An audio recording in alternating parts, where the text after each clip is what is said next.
Hello everyone and welcome back to my channel where I cover all kinds of supernatural creatures. In this video we're going to finally look at the Twilight series of films. I know I've made some jokes about Twilight in the past, but we have looked at almost every popular vampire and werewolf film on this channel, so it feels wrong to leave out Twilight. It may not be my cup of tea when it comes to the love story and drama, but the vampire species is quite interesting and has many unique features. I've always found it funny that one of the leaders of the vampires is played by Michael Sheen, who also played Lucian, the leader of the Lycans from Underworld, so he's been a leader of both species. Christopher Heyerdahl, who plays a high-ranking vampire, also appears in Van Helsing and eventually becomes a high-ranking vampire in that show as well. So make sure to leave your comments below whether you're Team Edward or Team Jacob. Anyway, without further ado, let's get into the vampires and werewolves from Twilight, where the species came from, history, abilities, weaknesses, hierarchy, and more. Remarkable. Origins of the species. In the Twilight universe, the exact origin of vampires is never explained. There's no legend of a first vampire or how they came to be. It's also not exactly clear whether it's a biological affliction or a supernatural curse, although it leans more towards supernatural. It's passed from one individual to another through a kind of venom. They are also referred to as the Cold Ones in some werewolf legends. We do know that vampires have existed for centuries, so the species is quite old. The Volturi is the name of the ruling coven in Italy. They have enforced vampire law since the Renaissance, which is roughly the 14th to 17th century. But like I said, despite their ancient presence, there is no origin myth or patient zero. Also, they most likely don't come from evil, because there's no reaction to religious objects and no signs of them being inherently evil. The transformation process. Becoming a vampire in Twilight is a painful process. When a vampire bites a human, their venom is introduced into the bloodstream. Once there, the venom spreads through the body, transforming it over the course of several days. The process is described as being extremely painful, like being burned alive from the inside. If the human is drained of too much blood during the bite, they die. But if they're left alive long enough for the venom to complete its work, they will be successfully changed into a vampire. The venom is just a deadly poison to animals, so animals cannot be turned into vampires. Once the transformation is complete, the person will now be immortal. They do not age, get sick, or heal in the traditional sense. They are frozen in the exact state they were when they were turned, similar to the Vampire Chronicles. They sometimes refer to themselves as a living stone, like a statue frozen in time. Twilight has a strange phenomenon where new vampires are actually stronger than older vampires. When a new vampire is turned, they are referred to as a newborn for about a year. During this time, the vampire is much stronger because they have human blood and tissue still within them, feeding their vampire abilities. When a vampire is a newborn, their eyes will appear a much brighter crimson red and will act erratic and are hard to control. Eventually, their abilities will lessen to a normal vampire and their eyes will change color as well. Oftentimes when vampires are creating an army, newborn vampires will be used because of their strength and ferocity. In some cases, they are discarded after a year since they become weaker and are replaced with another newborn. Appearance and physical traits. Twilight's vampires are described as being unnaturally beautiful. They have no heartbeat and their skin is pale, cold, but soft to the touch. Like I said, after the transformation, their physical appearance is frozen in time. Their body temperature is cold. Features are perfected, and any flaws like acne or scars are erased. It's said that hair, body shape, and even the voice become more attractive. Unlike traditional vampires, the ones in this series do not have fangs. However, their teeth are said to be razor sharp and nearly indestructible, so they work just the same. Also, these vampires have perfect recall just like the vampires in True Blood, meaning they can remember everything that has ever happened to them perfectly. These aren't really physical traits, I guess, but these vampires do have a shadow and they also appear in mirrors. One of the most distinctive and criticized features is their skin, more specifically how it reacts to sunlight. Instead of bursting into flames or smoldering, it sparkles, refracting light like 1,000 tiny diamonds. This trait forces them to avoid sunlight like any other vampire, but it's for a different reason. The sun cannot kill them like most traditional vampires. They avoid it because it would expose their supernatural nature to the human world. The reason their skin sparkles like this is actually pretty interesting. It appears this way because their skin is actually harder than granite, made of crystalline structures. This makes them extremely resilient to damage and their skin almost impenetrable. So it's because their skin is harder than granite that it sparkles like a rock. because their skin kind of is like rocks. That makes sense why they describe themselves as living stone. I still think it looks weird, but the reason behind it's kinda cool. Their eyes are another feature that changes when someone is turned. A vampire's eye color changes depending on their feeding habits. If you consume human blood, you will develop deep red eyes. Those who feed on animals have gold or yellowish eyes like the Cullens. When a vampire hasn't fed in a long time, their eyes will turn pitch black. One other fact about vampires is that instead of 23 pairs of chromosomes like a human, they have 25. This trait of extra chromosomes is carried across all supernaturals in the series. Feeding habits and bloodlust. Twilight vampires must feed on blood to survive, human or animal. Animal blood does not sustain vampires in the same way, and the vampires themselves refer to it as a vegan diet. This causes vampires that feed on animal blood to be slightly weaker than those who feed on human blood. The Cullens and a few other covens have chosen to abstain from human blood. They do this because it allows them to be closer with humankind and control themselves. Human blood is far more satisfying and energizing. It's described as more potent, more intoxicating, especially when the vampire encounters a human with a particularly appealing scent. In Edward's own words, Bella's blood was like heroin to a drug addict. It's said that every human has a distinct scent. If vampires don't feed on blood for a long time, they will get weaker and their throat will start to hurt as if it's burning. When it comes to ordinary food, vampires can consume it, but their bodies can't digest it, so they must cough it all back up later. Blood is the only thing that can sustain a vampire.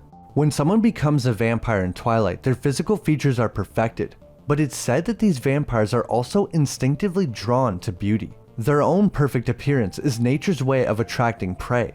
Most of the time the people they select are already beautiful, which is then amplified even further by the transformation. This is very important for a vampire because it allows them to attract their prey, humans. Vampire abilities.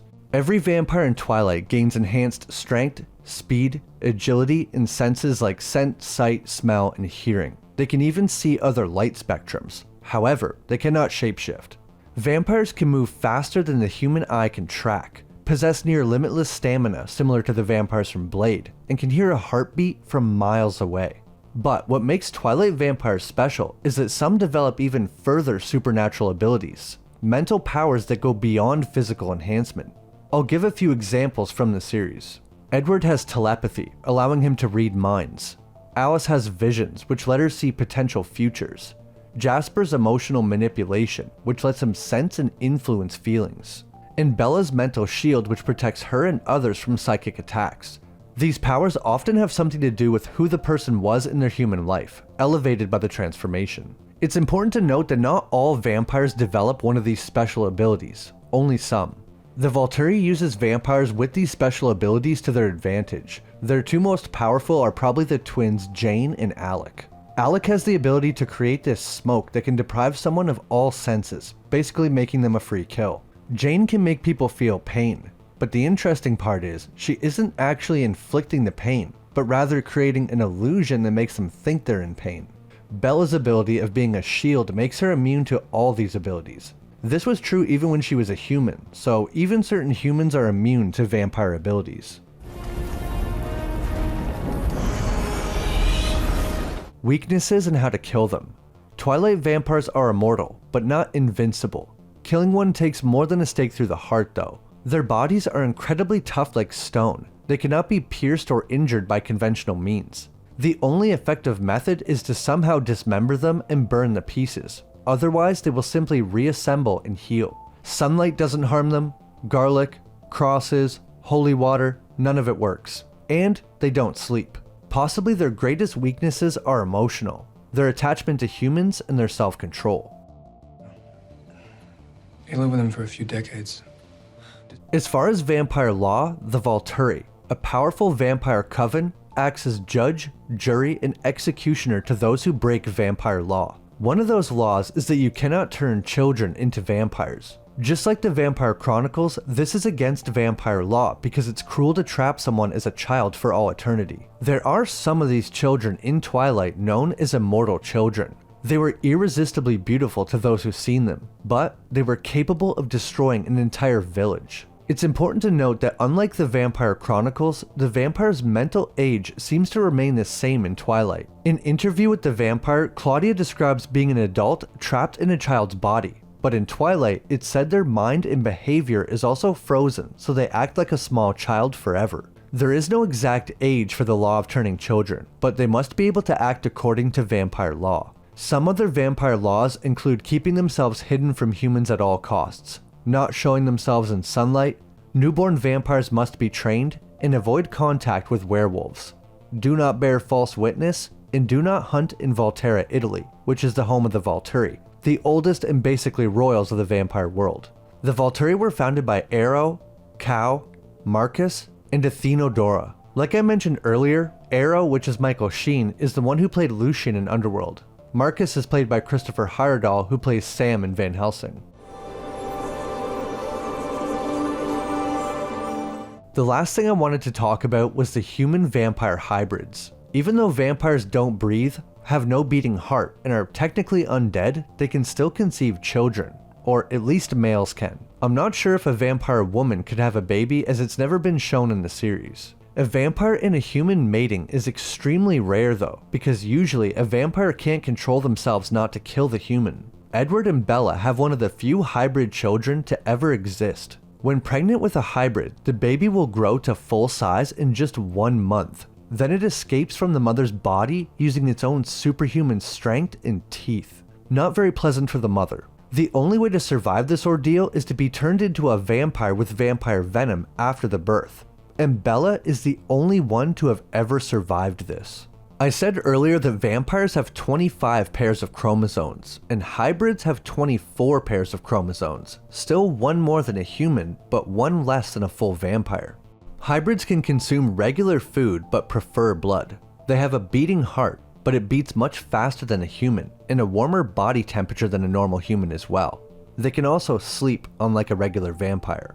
Their skin also doesn't shine like diamonds, but instead just has a dull glow, which allows them to blend in even during the day. One huge difference with hybrids is that they will age to maturity similar to a pureborn from Underworld. Hybrids mature physically and mentally extremely fast. Apparently they can speak full sentences in only a few days after being born. That reminds me of the energy vampire from What We Do in the Shadows. In about 7 years, the hybrid will grow to full maturity, then stop there forever. And you would think, since a hybrid has human blood in them just like a newborn, that they would be stronger than a full vampire, but that's not the case. Hybrids are in fact slightly weaker and slower than full vampires. Their skin is also slightly less durable, but still extremely tough. Bella and Edward's daughter is the only hybrid known to have a supernatural gift like some of the full vampires develop. Her ability is the opposite of her father's. While Edward can read thoughts, she can implant her thoughts into someone else with physical contact.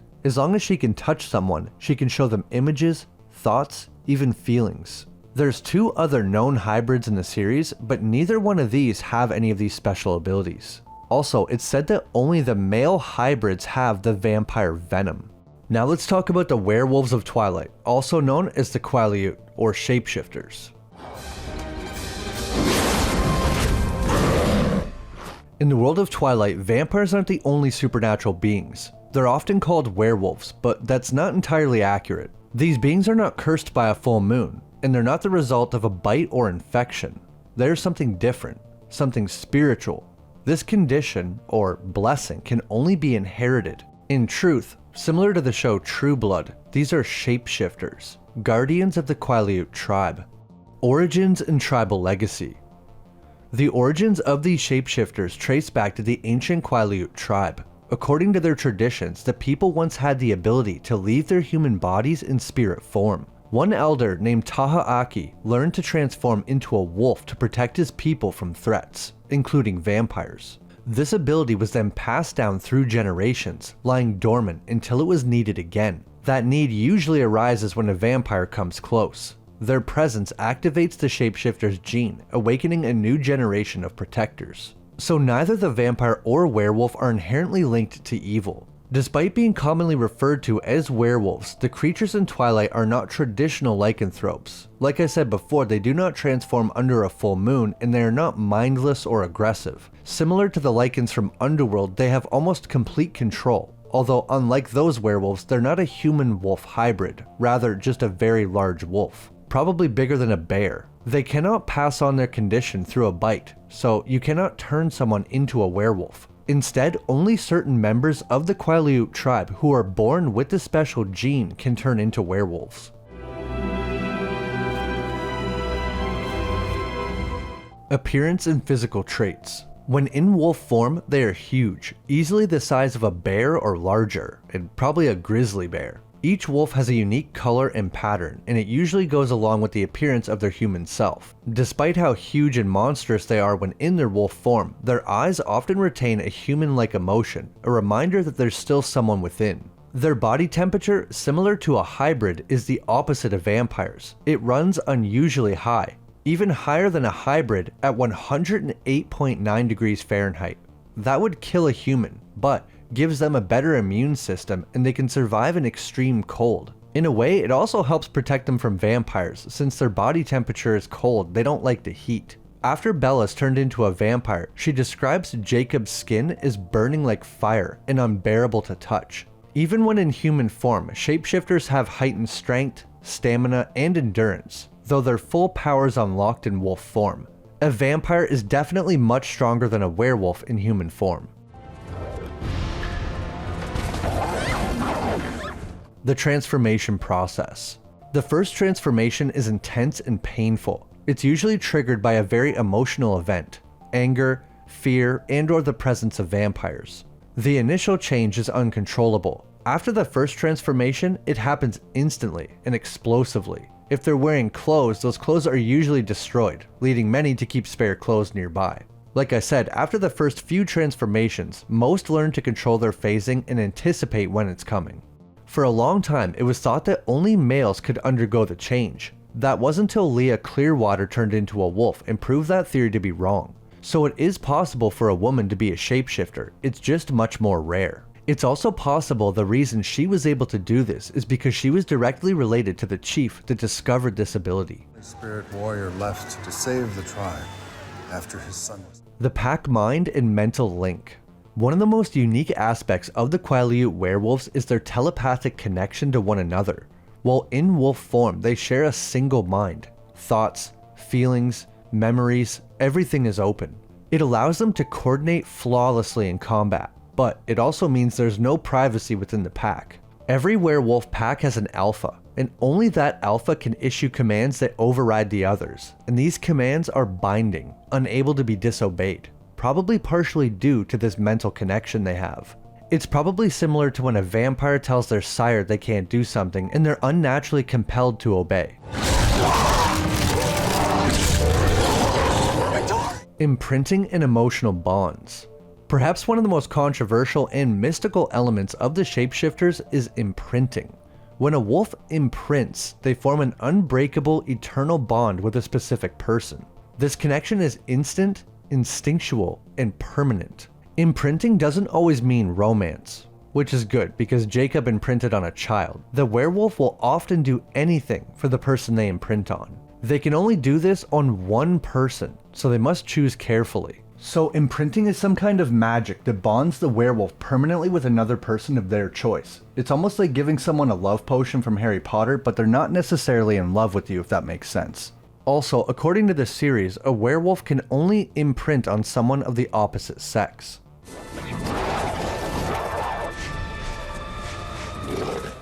Abilities and strengths. The shapeshifters are very strong.